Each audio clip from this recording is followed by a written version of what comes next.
तो दोस्तों, आप सभी कैसे हो। आज की वीडियो में मैं एक्सप्लेन करने वाली हूँ एक ऐसी मूवी को जिसमें हमें बताया गया है कि आखिर एक इंसान के लालच का क्या परिणाम हो सकता है और इंसान अपने लालच में क्या क्या चीजें कर सकता है। तो आज की मूवी का नाम है द अगली स्टेप सिस्टर। तो इस फिल्म की शुरुआत में हम एल्वेरा और उसकी मॉम को देखते हैं जो कि अपना घर छोड़कर एक दूसरे किंगडम में जा रही थी। अब यहाँ पे एल्वेरा काफी खुश थी क्योंकि उसे वहाँ के प्रिंस की लिखी पोएट्री बहुत पसंद आती है और वो उनसे शादी के सपने भी देखती है। जल्दी ये लोग एक दूसरे किंगडम में पहुँच भी जाते हैं और आकर एक बूढ़े आदमी से मिलते हैं जिससे एल्वेरा की मॉम शादी करने वाली थी।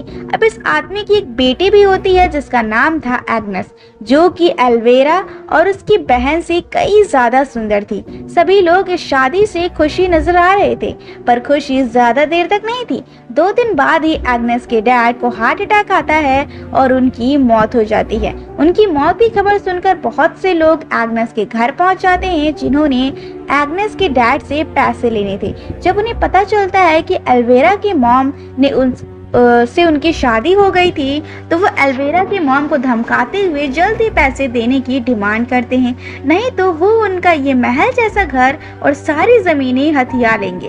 अब सच तो ये था कि एल्वेरा की मॉम के पास भी पैसे नहीं थे। इन्होंने भी इस आदमी से शादी इसीलिए करी थी ताकि वो शान और शौकत से जी सके। अब उन्हें क्या मालूम था कि वो भी कंगाल है और वो इन लेनदारों से चंद महीनों का वक्त मांग लेती है और उसके जाने के बाद खुद भी सदमे में चली जाती है क्योंकि उसके साथ बहुत बड़ा धोखा हुआ था। अब उसे ये टेंशन थी कि उसकी अब उम्र जो है वो काफी हो गई है और अब वो अपने हुस्न के जाल में किसी अमीर आदमी को नहीं फंसा सकती, ना ही शादी करके अपने हालात बेहतर कर सकती थी और अब तो उसकी जमा पूंजी भी काफी कम रह गई थी। एल्वेरा को अपनी मॉम की हालत पर तरस आता है और वो अपनी मॉम से कहती है कि आप अगर टेंशन ना ली तो मैं यहाँ के प्रिंस जूलियन से शादी करूंगी और सारे हालात ठीक हो जाएंगे।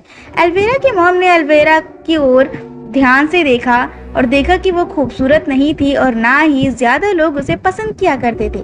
ऐसे में उसका प्रिंस को पसंद आना कोई करिश्मा ही हो सकता था। इस तरह तो एल्वेरा की दूसरी बहन भी थी जो काफी प्यारी थी, लेकिन अभी उसकी शादी की उम्र नहीं हुई थी, तो एल्वेरा की मॉम के पास एल्वेरा की ही शादी करवाने का ऑप्शन था।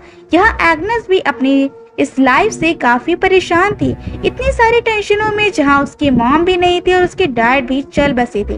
वो अपने डैड की लाश के आगे बैठकर अपने मॉम से इन सारी चीजों को ठीक करने के लिए प्रे करती है। खैर, कुछ दिन गुजरते हैं और इस पूरे किंगडम में शाही वजीर एक शाही पैगाम लेकर आते हैं जो किंगडम के राजा की तरफ से था, जिसमें बताया जा रहा था कि प्रिंस जूलियन की शादी की उम्र हो चुकी है। उनके लिए लड़की ढूंढने के लिए आज से 4 महीने बाद किंगडम में एक सेरेमनी रखी जाएगी जिसमें पूरे किंगडम की लड़कियां आएंगी और जिसको प्रिंस पसंद करेंगे वही इस किंगडम की प्रिंसेस बनेगी। और जो जो कवारी लड़कियां हैं उस सेरेमनी में आना चाहती हैं वो शाही वजीर को अपना नाम लिखवा देती हैं, ये कह के कि ये एक किस्म का कंपटीशन है जहां सबको अपने आप को परफेक्ट दिखाना था और अपने आप को परफेक्ट करने के लिए इनके पास सिर्फ 4 महीने ही थे। इस घर से एल्वेरा, जो कि पहले से ही जूलियन से शादी करना चाहती थी, उसके साथ साथ एग्नेस भी अपना नाम लिखवा देती है। लेकिन अब यहाँ पे मामला ये था कि एक आम सी शक्ल और सूरत वाली लड़की को प्रिंस पसंद क्यों करेंगे। एल्वेरा की मॉम को तो हर हाल में किसी भी तरह एल्वेरा को परफेक्ट दिखाना था, इसीलिए वो एल्वेरा को एक प्लास्टिक सर्जन के पास ले जाती हैं। वो उसको खूबसूरत बनाने के लिए उसकी प्लास्टिक सर्जरी करवाने वाली थी और वो सर्जरी करवाने के पैसे भी उनके पास खास नहीं थे। लेकिन एल्वेरा की मॉम को बहुत यकीन था कि एल्वेरा की शादी जूलियन से हो जाएगी, इसीलिए वो सर्जन से ये कहती हैं कि उस सेरेमनी के ठीक बाद मैं तुम्हें तुम्हारे पैसे दे दूंगी। सर्जन एल्वेरा की मॉम को बताते हैं कि वो एल्वेरा की आंख, नाक, दांत के साथ साथ उसके ब्रेस्ट की भी सर्जरी करेंगे। सबसे पहले तो वो बहुत ही दर्दनाक और अजीब तरीके से एल्वेरा के ऊपर चढ़कर एक बहुत बड़े टूल से उसके बेसिस खींच के उखाड़ देते हैं, जिससे कि एल्वेरा को बहुत ज़्यादा दर्द होता है। अभी ये दर्द एल्वेरा को कम हुआ ही था कि अब वो अपने दूसरे सेशन के लिए आ गए, जहां डॉक्टर उसके नाक की सर्जरी करने वाले थे। वो उसकी नाक को बीच से और जो उसकी हड्डी है वो उसे हल्का सा काट कर उसे छोटा करना चाहते थे, ताकि उसकी जो नाक है वो पतली हो और हल्की ऊपर भी उठी रहे। अब इसके लिए वो एक अजीब से लोहे का मास्क उसे पहना देते हैं, जिससे उसकी नाक खड़ी रहे और जल्दी शेप में आ जाए। ये सारा प्रोसेस बहुत ज़्यादा दर्दनाक था, लेकिन एल्विरा सिर्फ खूबसूरत बनने के लिए ये सब सह रही थी। खूबसूरत के साथ साथ एल्विरा की शाही ट्रेनिंग भी ज़रूरी थी, इसीलिए उन्हें एक ऐसे स्कूल में लेकर जाया जाता है जहाँ पर मैनर्स और बॉल डांस सिखाया जाता है। इसी स्कूल में हम देखते हैं कि एग्नेस पहले से ही आ चुकी थी। मिस सोफी आकर सबको बताती हैं कि वो उनके साथ ही उनको मैनर्स सिखाएंगे, चलने फिरने के, बोलने के और उठने बैठने के, और साथ में बॉल डांस पर भी। इतनी मेहनत के बाद भी सब लड़कियां उस सेरेमनी में नहीं जा पाएंगी। सेलेक्ट हुए सिर्फ 16 लड़कियों को ही आगे बढ़ने का मौका दिया जाएगा और वही उस सेरेमनी में जाएंगी। जल्द ही इनकी प्रैक्टिस शुरू कर दी जाती है। दिन गुजरते रहते हैं और हर दिन मिस सोफी देखते हैं कि एग्नेस यानी कि एल्विरा की स्टेप सिस्टर एल्विरा से क्या पूरे ग्रुप से हर मामले में अच्छी थी। बहुत से मैनर्स उसे पहले से ही आते थे। उसका डांस भी बहुत अच्छा था और वो खूबसूरत भी थी, वो भी नेचुरली। इसीलिए मिस सोफी यह देखते हुए एग्नेस को फ्रंट पे ले जाती हैं और एल्विरा को बिल्कुल आखिरी लाइन में खड़ा कर देती हैं, क्योंकि वो बहुत कम खूबसूरत थी। अब एग्नेस और एल्विरा घर आते हैं और एग्नेस एल्विरा की मॉम से रिक्वेस्ट करती है कि अब हमें मेरे डैड का फ्यूनरल कर देना चाहिए। अब उनकी बॉडी जो है उन्हें दफनाने की जरूरत है, क्योंकि उनकी बॉडी अब सड़ने लगी है। तो इसके जवाब में एल्विरा की मॉम इससे कहती हैं कि मेरे पास इतने पैसे नहीं हैं कि मैं फ्यूनरल कर सकूं। मैं अपने बचे हुए पैसे अपनी बेटी पर खर्च करना चाहती हूँ और तुम्हारे डैड का फ्यूनरल तो अब एल्विरा के सेलेक्ट होने के बाद ही होगा।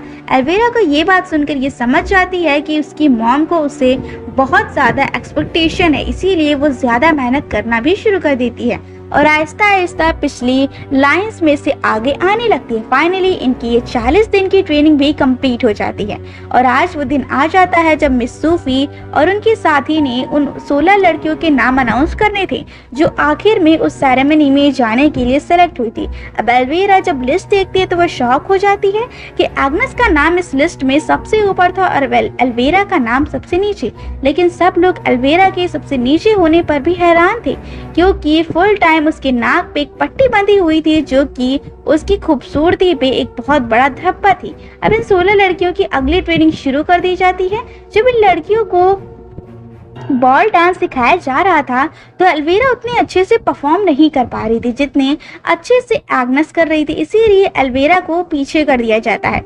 और यहाँ पर एल्विरा फील करती है कि मिस सोफी उसके साथ काफी रूड हो रही हैं और यहाँ पर मिस सोफी उसे बता भी देती हैं कि तुम्हारा सिलेक्शन यहाँ तुम्हारे बल पे नहीं बल्कि तुम्हारे मॉम के पैसे के बल पे हुआ है। तुम्हारी मॉम ने तुम्हारा सिलेक्शन करवाने के लिए पैसे दिए थे। ये सुनकर एल्विरा और दुखी हो जाती है, क्योंकि उसमें वो बात ही नहीं थी जो किसी को पसंद आए। घर पर एल्विरा की मॉम एल्विरा के लिए एक डिज़ाइनर बुलवाती है ताकि उसके लिए बेहतरीन से बेहतरीन सूट सिलवाया जा सके। लेकिन यहाँ पर देखा जाता है कि जो एल्विरा है वो काफ़ी ज़्यादा मोटी है, क्योंकि वो बहुत ज़्यादा खाना खाती थी। अब डिज़ाइनर एल्विरा की मॉम से कहते हैं कि अगर उसे खूबसूरत कपड़े पहनने हैं तो उसे पतला होना पड़ेगा। इसीलिए एल्विरा की मॉम उसे डाइट करवाना शुरू कर देती हैं और खाने में सिर्फ उसे नींबू पानी देती हैं ताकि जल्दी से उसका वेट लॉस हो सके। अब अगले दिन हम देखते हैं कि मिस सोफी 16 लड़कियों से थोड़ी थोड़ी देर अकेले में मिल रही होती हैं। वो उनसे बात करके उनके अंदर की खूबसूरती जानना चाहती थी। अब यहाँ पर एल्विरा मिस सोफी से आकर मिलती है और मिस सोफी उससे बात करती हैं। तो मिस सोफी उसकी सोच को सुनकर उस पर वो तरस खाती हैं कि किस तरह सोसाइटी में फिट होने के लिए वो तकलीफों को झेल रही है और मेहनत भी कर रही है। और इस पूरे टाइम में जब से वो यहाँ थी सब ने उसका मजाक उड़ाया था और इसके बावजूद भी आज भी वो हिम्मत से खड़ी थी और अभी भी अपने सिलेक्शन की उम्मीद के लिए खड़ी। अब सोफी को उस पर रहम आ जाता और वो उसकी मदद करने के लिए उसे एक दवाई देती है जिससे कि वो पतली हो जाए। अब यहाँ पे हम देखते हैं कि जब एल्विरा इसे अपनी बहन को दिखाती है तब इसके अंदर एक टेप वॉर्म एक टेप वर्म का एग था, जो बताती है कि मिस सोफी ने मुझसे कहा है कि मैं अगर इसे खा लूंगी तो इसके खाने के बाद मैं जितना भी कुछ खाती रहूंगी मेरा वजन कम रहेगा और मैं जल्द ही पतली हो जाऊंगी, और यहाँ पे हो सकता है कि मेरी शादी जो है वो जूलियन से हो जाएगी। अब यहाँ पे वो उस एंटीटोड को भी दिखाते जिससे वो खाकर अपने आप को फिर से ठीक कर सकती थी, यानी कि उस टेप वर्म को मार सकती थी। अब ये सारी बातें तो एल्वेरा को मिस सूफी ने बताई थी, लेकिन एल्वेरा को इसके नुकसान के बारे में नहीं पता था, जो आगे चलकर उसे पता लगने वाली थी। अब एल्वेरा की बहन को कहीं ना कहीं उसके नुकसान का अंदाजा था। वो एल्वेरा को मना भी करती है ये खाने से, लेकिन एल्वेरा को हर हाल में प्रिंसेस जूलियन से शादी करनी थी, इसीलिए वह इस एग को बिना सोचे समझे खा लेती है। अब इतने में ही यहीं पर प्रिंस जूलियन अपने दोस्तों के साथ शिकार पर आए हुए थे, जिन्हें देखकर वो एक और बार प्रिंसेस के साथ रहने के सपने देखने लगती है। प्रिंस के जाने के बाद जब ये लोग घर के रास्ते में होते हैं तो एल्वेरा देखती है कि एग्नेस यानी कि उसकी स्टेप सिस्टर उनके ही नौकर के साथ थी। ये देखकर उसे गुस्सा आ जाता है और वो यह जाकर अपनी मॉम को बता देती है। अब एल्वेरा की मॉम उसके ऊपर बहुत गुस्सा करती हैं और उसे इस गलती की सजा देने के लिए उसे मारती हैं और उसे बहुत बुरा भला भी कहती हैं, और उससे भी बुरा ये कि वो उसे वो काम देती है जो उसके घर के नौकर करते थे, और उसे घर पर कैद रहने को भी कहती हैं। अब अपनी मॉम के इस फैसले से एल्वेरा बहुत ज्यादा खुश थी, क्योंकि वो जानती थी कि उसके लिए सबसे बड़े कॉम्पिटिटर उसकी बड़ी बहन यानी कि एग्नेस ही है। आज उसने उस वर्म टिप को भी खा लिया था, तो उसे कोई टेंशन नहीं थी कि उसे पतला भी होना है। वो अपनी मॉम से छुपाकर बहुत सारा खाना खाती है, और उसे ये खाना एग्नेस ने ही ला कर दिया था, क्योंकि कहीं ना कहीं एग्नेस भी चाहती थी कि एल्वेरा पतली ना हो। अब कहानी में 3 महीने का वक्त गुजर जाता है। फाइनली एल्वेरा के नाक से उसका ये मास्क हट जाता है और दिखाया जाता है कि उसका नाक बहुत ही खूबसूरत शेप में आ गया है। उसकी सर्जरी कामयाब हो गई थी और वह पहले से कई ज्यादा खूबसूरत दिखने लगी थी। अब एल्वेरा पूरे जोश से उस सेरेमनी में जाने के लिए तैयार थी, जबकि एग्नेस घर में नौकरों की तरह काम कर रही थी, यहाँ तक कि वो अपने गाय का दूध भी खुद निकालती। उसकी हालत को देखते हुए एल्वेरा को अंदर से खुशी महसूस हो रही थी। फिर नाक की सर्जरी कंप्लीट होने के बाद एल्वेरा की मॉम उसे दोबारा प्लास्टिक सर्जन के पास लेकर जाती हैं और एल्वेरा एक और बार उस दर्दनाक प्रोसेस से गुजरती है। डॉक्टर उसकी आंखों में धागों और सुइयों के जरिए आर्टिफिशियल लैशेस लगाते हैं, जिसकी वजह से कई दिन तक उसकी आंखों पे पट्टी बंधी रहती है और वो काफी भद्दी दिखती है। और फिर उसकी ब्रेस्ट की भी सर्जरी की जाती। इतनी दर्दनाक प्रोसेस से गुजरने के बाद एल्वेरा की हालत बहुत ज्यादा बुरी होने लगी थी। वो अपने आप को काफी कमजोर फील कर रही थी और उसे जरूरत थी ज्यादा खाना खाने की, तो उसे बहुत ज्यादा भूख लगने लगती है और वो एग्नेस से बहुत ज्यादा खाना मांगती है, और एग्नेस भी अपनी मॉम को मना करने के बावजूद भी उसे खाना देती रहती है। दूसरी तरफ स्कूल में दिखाया जाता है कि मिस सोफी और उनकी पार्टनर बहुत ज्यादा परेशान है एग्नेस के ना आने की वजह से। अब यहाँ पर जो मिस सोफी है, जब वो एल्वेरा के मॉम से एग्नेस के बारे में पूछती हैं, तो एल्वेरा की मॉम उसे झूठ बोल देती है कि एग्नेस अपने डैड की मौत की वजह से बहुत ज्यादा परेशान है और उसने किसी भी चीज में इंटरेस्ट लेना छोड़ दिया। इसीलिए मिस सोफी अब एग्नेस की जगह एल्वेरा को दे देती है, क्योंकि इतनी सर्जरी के बाद एल्वेरा भी एग्नेस की तरह खूबसूरत दिखने लगी थी। और हम रात को देखते हैं कि एग्नेस जब एल्वेरा के लिए चुपके से खाना लेकर जा रही थी, तो वह उसके बाल बनाने लगी और बाल बनाते हुए उसे बहुत सारे बाल दिखे, जो कि अब एल्वेरा के बाल झड़ने लगे। तब ये देखकर एल्वेरा बहुत ज्यादा परेशान हो गई। ऐसा इसलिए हो रहा था क्योंकि उसने जो टेप वर्म खाया था वो उसे पतला रखने के साथ साथ उसके अंदर के सभी न्यूट्रिशंस भी खा रहा था, जो कि बालों को घना और खूबसूरत दिखाने के साथ साथ फेस को या बॉडी को खूबसूरत दिखाने में मदद करता है। अब यहाँ पे एल्वेरा की मॉम को पता चलता है कि एल्वेरा बॉल डांस की ओपनिंग के लिए डांसर बन चुकी है, यानी कि एग्नेस की जगह अब वो रहेगी। तो वो उसके लिए एक बहुत ही खूबसूरत ड्रेस बनवाती है, जो उनके पहले बनाए ड्रेस से भी ज्यादा खूबसूरत थी। इतनी ही देर में इनके पास एग्नेस भी आ जाती है, जिसके साथ ये सारे लोग मिलकर बहुत बुरा बिहेव कर रहे थे, क्योंकि एग्नेस को देखकर ये सारे लोग जल रहे थे। एग्नेस के पास तो उसकी नेचुरल ब्यूटी थी। अब यहाँ पे जो एल्वेरा को जो डिजाइनर था, जब वो उसे ड्रेस पहना रहा था, तो उसे ये बात पता लग जाती है कि एल्वेरा के जो बाल है वो झड़ रहे हैं। इसीलिए वो एल्वेरा के लिए विग भी ले आता है, जिससे उसकी इस बदसूरती को भी छिपाया जा सके। अब यहाँ पे एग्नेस ने भी फैसला कर लिया था कि वो बॉल डांस में जरूर जाएगी, इसीलिए वो अपने मॉम का बॉल जो डांस गाउन था वो निकाल लेती है। अब ये गाउन बहुत ज्यादा खूबसूरत था और कीमती भी, क्योंकि किसी टाइम में एग्नेस की मॉम यहाँ की सबसे खूबसूरत और सबसे अमीर लेडी हुआ करती थी। अब एल्वेरा की नजर जैसे ही उसकी इस गाउन पे पड़ती है तो वह ईर्ष्या में पागल हो जाती है और उसे पकड़कर उसका पूरा गाउन ही फाड़ देती है। अपने गाउन के फटते हुए एग्नेस पूरी तरीके से टूट जाती है और वो उस गाउन को लेकर अपने डैड की सड़ती हुई बॉडी के पास जाकर रोने लग जाती है, क्योंकि उसके पास अब कोई और चारा नहीं था इस कैद से निकलने का। अब उसको रोता हुआ देखकर यहाँ रोशनी से उसकी असली मॉम यानी कि उनकी सोल आ जाती है, जिनको उसकी हालत पर दया आ गई थी, और वो उसे जादुई जूते देती है। और ये वही सिंड्रेला वाली उसे शर्तें बताती हैं कि तुम ये पहनकर बॉल डांस में जाना, जैसे ही तुम इसे पहनोगी बारी कद्दू तुम्हारे लिए काठी में बदल जाएगा और तुम्हें महल तक ले जाएगा। याद रखना कि 12 बजते ही ये सारी जो चीजें हैं वो अपने असली रूप में आ जाएंगी और तुम वहां से भाग आना। लेकिन यहाँ पे एक कहानी में एक छोटा सा चेंज था कि एग्नेस की मॉम ने उसे अपना चेहरा ढकने की भी शर्त रखी थी। इस चीज से एग्नेस काफी खुश हो जाती है और जब वो यहाँ जाती है तो हम देखते हैं कि उसके डैड के लाश के कीड़े उसके ड्रेस को भी वापस से बुन कर ठीक कर देते हैं। आखिर वो रात आ ही जाती है जिसका सबको इंतजार था। एल्वेरा बॉल डांस की ओपनिंग करती है और यहाँ पर मौजूद सभी लोग एल्वेरा की खूबसूरती में खो जाते हैं, ये जाने बगैर कि ये सारी खूबसूरती आर्टिफिशियल थी। प्रिंस जूलियन भी जब यहाँ आते हैं तो सारी लड़कियों को छोड़कर एल्वेरा को ही अपने बॉल डांस का पार्टनर के तौर पर चुनते हैं। अब डांस शुरू हो जाता है। अब एल्वेरा की वजह से एल्वेरा की मॉम को भी यहाँ पर मौजूद सभी अमीर लोग बहुत भाव दे रहे थे। एल्वेरा काफी खुश थी, सब ठीक ठाक चल रहा था क्योंकि जैसा उन्होंने सोचा था वैसा ही हो रहा था।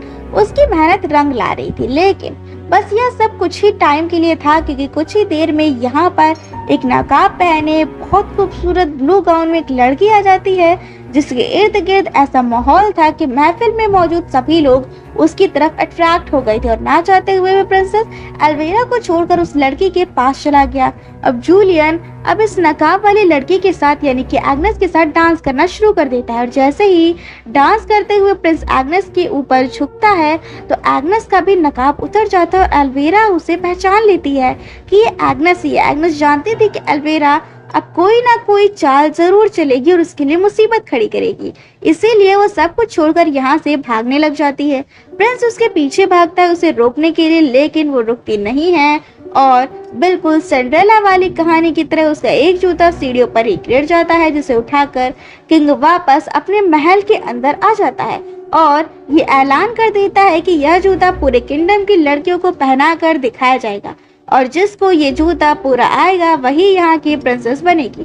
अब एल्वेरा गुस्से में घर जाती है और जानती थी कि वह लड़की एग्नेस ही है तो दूसरा जूता उसी के पास होगा, इसीलिए वो जाते ही एग्नेस के ऊपर हमला कर देती है और उसे बहुत मारती है और उसके पाँव से वह जूता निकाल लेती है। वो उस जूते को अपना बनाना चाहती थी, लेकिन जैसे ही वह इस जूते को पहनती है तो उसे पता चलता है कि उस जूते का साइज उसके लिए बहुत छोटा है। वो उसे पहनने की बहुत कोशिश करती है, लेकिन उसका जो जूता है वो उसके पाँव में फिट नहीं होता। ये जूता इसीलिए पूरा नहीं आ रहा था क्योंकि ये एक जादुई जूता था जो सिर्फ एग्नेस के ही पाँव में पूरा आने वाला था, क्योंकि यह उसे एग्नेस की मॉम ने दिया था। लेकिन अनजान और जुनून में आई एल्वेरा इस जूते में पूरा आने के लिए अपना पाँव काटने का फैसला कर देती है और एक बड़ा सा चाकू लेकर जोर से अपने पाँव को मारती है, जिससे उसकी सारी उंगलियां कट जाती है और उसे इतना दर्द होता है कि वो बेहोश हो जाती है। अभी उसकी ये हालत देखकर उसकी मॉम और उसकी बहन को एल्वेरा पे बहुत ज्यादा दया आती है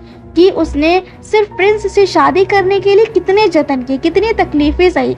जब वो बेहोश थी तो उसकी बहन ने उसकी मॉम को बताया कि इस टाइम एल्वेरा ने गलत पाँव काट लिया था, प्रिंस के पास जो जूता था वह दूसरी पाँव का था। ये सुनकर एल्वेरा की लालची मॉम उसकी बेहोशी में ही उसका दूसरा पाँव काटने का फैसला कर देती है और पहले ही चाकू लेकर उसके दूसरे पाँव की सारी उंगलियां काट देती है।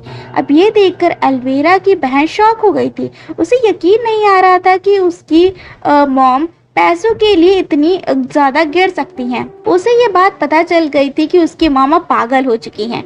अब वो एल्वेरा अब जो थी उसे दर्द में उसे लिटाया जाता है और 2 दिन गुजर जाते हैं और उसकी आंख एक अनाउंसमेंट में खुलती है जिसमें बताया जा रहा था कि प्रिंस जूलियन खुद उनके घर की तरफ आ रहे हैं उस जूते को चेक करने के लिए। अब दर्द में घिरी एल्वेरा किसी तरह उठती है और यहाँ से जाने की कोशिश करती है, पर उसे यहाँ पे उसे चला नहीं जा रहा था क्योंकि उसके पैरों की उंगलियां कट चुकी थी और वो किसी तरह रेंगते रेंगते बाहर की तरफ जाती है और सीढ़ियों से नीचे उतरती है।